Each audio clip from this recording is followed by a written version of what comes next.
Yeah, that ain't good. What's up, guys, and welcome to the first ever Tracy Customs video. This channel is going to be dedicated to basically anything we do out in the shop or anything that we do on the homestead out here. I just feel like we do a ton of stuff, a lot of cool stuff that I feel like we should be showing people. So that's basically what this channel is going to be dedicated to.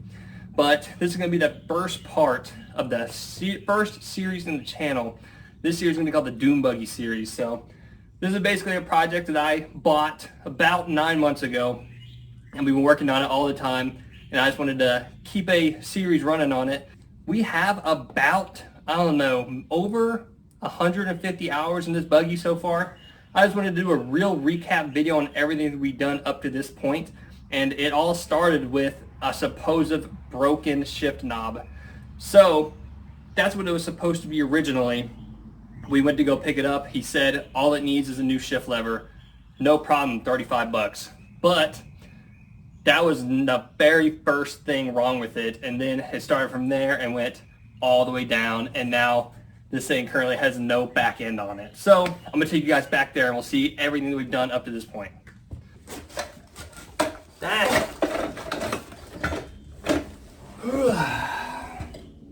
You can't see me at all. What am I supposed to do? Yep, that's it.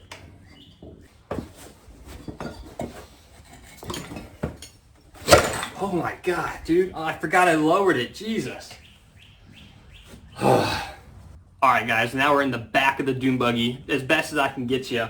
So, what turned into a broken shift lever ended up being grinding gears and then a new throw bearing right here. So, when we got it originally, the previous owners had a huge metal plate. I'll actually show that to you right now. I'll go ahead and put that up in front of me.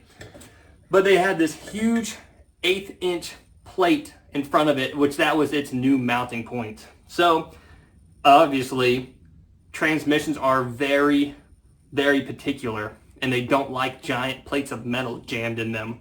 So that was one of our issues that we thought was going on with the buggy, but that was one of everything. So we came through and they had welded the previous throw bearing on because they added that extra length, so nothing they would do would fit. So they welded the throw bearing on, which you're not supposed to do. So they welded this bearing on, and if you know anything about bearings are not supposed to be welded on. So this itself, when we opened up the transmission, took the engine off, these fell into every piece that comes together. So obviously the throw bearing was broken, and it came to a ton of pieces, and then we thought, well, that's the only thing wrong with it. But after we came through, we had to go back through and take off the plate, which was positioned about right here. So we had to take off this front cap, and when we did that, we saw some of the gears were not where they were supposed to be. Everything involving this transmission had a Band-Aid on it. It had about 5 coats of paint around the transmission itself. So we went through, we stripped all the paint off. We came through, took this giant plate out.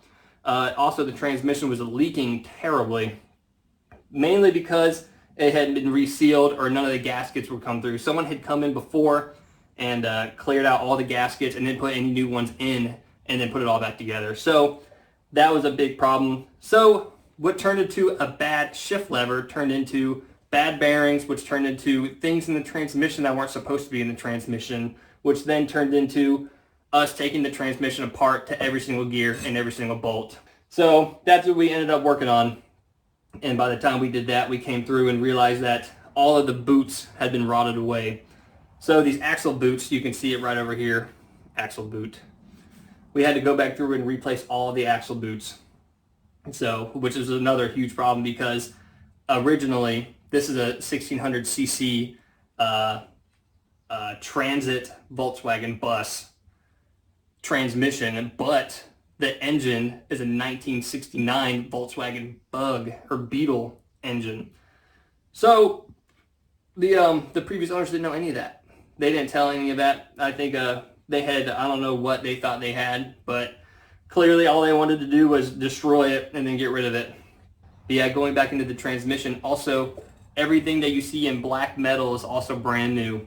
The previous owners had all of the transmission mounting brackets broken, and the only thing holding the engine up were 2 frame mount points that they had. So we got rid of that. This is all brand new. We've completely customized this frame all the way from the beginning, and realizing that this thing had been rolled a couple times. You'll never be able to see it, but this is off just the tiniest bit, just because the chassis itself, the cage of the dune buggy is kind of rounded off. But that's going to be changed eventually when we get to that part in the project. Right now, we're still in the beginning phases. This transmission took a very long time. We almost went out and bought a new one, but we really didn't want to do that because we knew we could figure it out, because it's a Volkswagen, 1971 Volkswagen transmission. This is like, you could almost buy this in a kit, like a child's play kit, and put it to get back together. But we just couldn't figure out what was wrong with it. Coming back through, we replaced all the bearings. We went through and reseated all the gears properly how it was supposed to. We went through and filled in all the gaskets, sanded it down perfectly. I don't think it needed any other repairing other than that. But that's the story of the transmission. That's just inside the transmission. And then moving on to the outside of the transmission, this thing was currently being held up by a chain. And I'll show you a picture of that chain right now.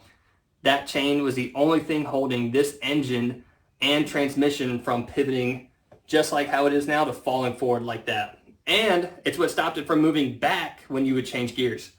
So that was also another huge problem. And I'll go through and get some pictures, but the chain had dug into the transmission casing, which isn't a huge deal. It's just, you know, that's probably not what you're supposed to do when holding up transmission and engine. That's all right, man. These guys were trying to have fun, but they didn't know how to keep up with their fun stuff. And the mounting bracket underneath it was completely sheared. It had ripped in half, which I don't know how they did that. The whole thing weighs probably maybe 1,000 pounds, not even. If you put the engine, transmission, everyone on it, and a person in it, it's probably 1,000 pounds. So I don't know how they did that. This thing is about comes into a 1/4 inch thick in some places, and it ripped it in half. So we came through and we replaced it. We came through and polished it up. We tried to piece it back together as best we could. Basically reinvented the entire part. So we got that chain out of there, and we replaced the chain with this. This is all, you probably can't see that. I'll drop it down for you here in a sec. But we basically had to remake the transmission mount, because what you see all of this is here was being, a chain was doing the job of this. So this isn't going anywhere. It's definitely not a chain. It stops the transmission from moving back and forth while you're shifting gears. And yeah, you could probably put a cable to this and then pick it up in the air. So this was greatly needed in the project. So that took a while. Lots of math. Pretty cool. But I wish I had started this while we were working on this, because this was a lot of fun. Really cool. We're learning a lot on this, and I've just gotten started. So we had finally gotten the transmission all back together. We replaced the bearings, we replaced the gears. We built a new frame for the transmission and engine mount. So after we did that, we put it back together, went to go run it, and then the wheels came in and cambered like that. I don't think I'll have a picture of that. We thought we had something going. So, and then we decided to take apart the wheel hubs to see what was going on, and we had a completely ruined bearing. It was nothing. It was pretty much didn't exist. So we come through and we tried to find a bearing, which took much longer than it should have. And through the process, we're trying to find a seal right now, which really sucks because that bearing took forever to find, and now we have to find a seal for it, which about 4 or 5 missing, probably 4 or 5 seals attempt buying. I don't know, we just can't find the right one. But and then diving into the hubs, we realized that the torque bar suspension was completely seized up as well. If you don't know what the torque bar suspension is, I'll show you right here. So this right here is the torque bar suspension. This was basically completely seized up. The whole bar, this was getting no suspension at all. You might as well have been jumping on a welded piece of metal. So we came through, we unseized all that, which took about 5 hours of trying to get both of these plates off. and getting the bar out, cleaned up, and put back in. So it was no longer seized up. So through the process of that, we figured out that the suspension was completely maxed out, which happened to be the torque bar completely seized up. So we came back through and we went and replaced the old suspension, which we have no idea where they got it. We don't know what it was for, but the suspension also was completely maxed out. So this thing was basically had no suspension on it at all because the torque bar was seized in the upright position. So basically whatever they could do to make this piece of metal, this flat bar, bend is what suspension they had. So they had no suspension. So we fixed that. We come through, we unseized all of that. We have new suspension that is going to be put on at a later date. Throughout the process of that, we needed new tires because the previous tires were gigantic and they were completely ruined and just weren't meant for the road. And this is going to be a road legal dune buggy when we're done with it. So we come through and we went to go replace the tires. And then we realized that Volkswagen this year has a very specific wheel pattern. It's a 5 by 112 millimeter. I'm pretty sure I got that right. But that's for Porsches, and I don't want to buy Porsche wheels. And they also made it for new Volkswagen vehicles, and this is a dune buggy, man. This is not rated for Porsche wheels, or it doesn't deserve Porsche wheels, you know what I'm saying? We had to figure out how to make not Porsche wheels fit on the dune buggy. We came through and we found spacers for it. We had to go get custom order spacers from California, and those came in, everything fit perfectly, but everything is not back on still because the rotors were completely ruined because they came through and they made their own brake caliper mounting points. So believe it or not, this is actually the better of the two. You can see they came through. You probably can't quite see it there. You might be able to see it better on this side. That's just straight up diamond plate that they came through and they made the new mounting points. There's a bunch of washers and lock washers in there that are not supposed to be there. That's not right. That's not right at all.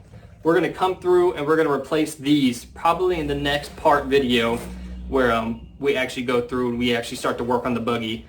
That's going to be one of the first things that needs to be done. You can also see this is the hub that the bearing came out of. There's supposed to be a bearing in there and a seal here, which hopefully the seal will be here soon. The bearing is in after 2 attempts of wrong bearings because we still don't know what this is. This is supposedly a transit bus hub, but you look it up and that's not what it looks like. We clearly don't know what's going on. And I just realized this giant piece of metal has been welded on. That's awesome. I didn't even know that until I just pulled it out now. Yeah, man. This is going to be a long time, dude. I really hope you guys like this series. This is not the end of the runaround, I don't think. There's still so much more that we did, but I probably can't fit in this part. I might do one more recap video, but this will be part 1 of the series. But yeah, dude, we got a long way to go. By the end of it, it's going to be roadworthy, and it's going to look something like this. That's the plan. Hopefully it looks something like that. I hope it looks like something like that. We're going to do the best we can, and also visions change. So, but yeah, guys, that's pretty much it for this walk around. We'll do one more because I know there's so much more I need to do. But yeah, guys, thanks for watching. I really appreciate you. And this is the first Tracy Customs video ever. Dude, say something down in the comments, man. If you actually see this video and this actually goes pretty well, dude, let me know what you thought of everything. Yeah, guys, first ever video. Thanks for watching. I'll see you in the next one. Perfect.